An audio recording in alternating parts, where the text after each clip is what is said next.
బీసీలకు 42% కోటా కల్పించాలనే ఉద్దేశంతో ప్రభుత్వం అన్ని ప్రయత్నాలు చేస్తుందన్నారు డిప్యూటీ సీఎం బట్టి విక్రమార్క. సర్వే చేసి అసెంబ్లీలో బిల్లు పెట్టి పాస్ చేశామన్నారు.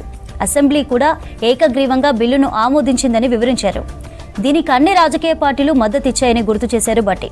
సమగ్ర సర్వే ఆధారంగానే జీవో ఇచ్చామని వివరించారు. రాష్ట్ర ప్రభుత్వం తరపున వాదనల కోసం సీనియర్ న్యాయవాదులను నియమించామన్నారు. సుప్రీంలో విచారణ సందర్భంగా ఢిల్లీలో న్యాయ నిపుణులతో చర్చించారు డిప్యూటీ సీఎం బట్టి, మంత్రులు పొన్నం, వాకిటి శ్రీహరి.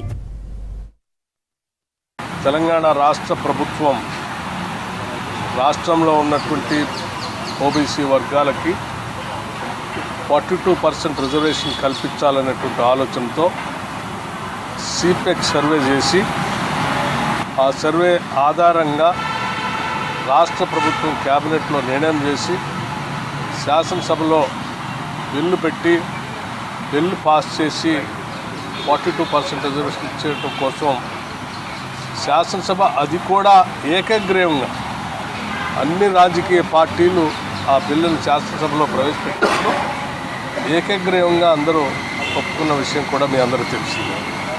దాన్ని బేస్ చేసుకొని రాష్ట్ర ప్రభుత్వం జీవో ఇష్యూ చేసి స్థానిక సంస్థల ఎన్నికలకి పోతున్నటువంటి ఈ తరుణంలో సుప్రీంకోర్టులో ఒక కేసు దీనిపైన వేసినటువంటి దరిమిల ఈ సుప్రీంకోర్టులో రాష్ట్ర ప్రభుత్వం తరఫున వాదించి దీన్ని ముందుకు తీసుకొని పోవటం కోసం సీనియర్ అడ్వకేట్ అభిషేక్ సింగ్ సింఘ్వి గారిని అట్లాగే ఇతర సీనియర్ అడ్వకేట్లు కూడా రాష్ట్ర ప్రభుత్వం వారందరినీ నియమించుకొని ఈరోజు సుప్రీంకోర్టులో వాదనలు వినిపించడం కోసం వెళ్తూ ఉన్నాం.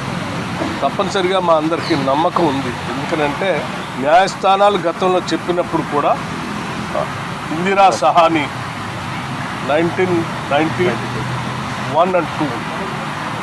and 92లో ఎంపిరికల్ డాటా ఉంటే దాన్ని బేస్ చేసుకొని రిజర్వేషన్ చేసుకోవచ్చు అనేటువంటి ఆలోచన కూడా ఆ రోజు ఆ తీర్పులో మనం గమనిస్తాం. సో దాన్ని చాలా సంవత్సరాలు చాలా రాష్ట్రాల్లో బహుశా దాదాపు స్వాతంత్రం వచ్చిన తర్వాత ఇంతవరకు తెలంగాణ రాష్ట్రంలో చేసినట్టుగా సిపెక్ సర్వే ఎక్కడ చేయలేదు. ఆ ఎంపిరికల్ డాటా లేకపోబట్టే ఆ 50% క్యాప్లో ఉంచడం జరిగింది. కానీ ఈరోజు తెలంగాణ రాష్ట్ర ప్రభుత్వం చాలా స్పష్టంగా సిపెక్ సర్వే చేసి ఎంపిరికల్ డాటాతో ముందుకొచ్చింది కాబట్టి దీనిపైన ఎటువంటి ఇబ్బంది ఉంటుందని మేము అనుకోవట్లేదు.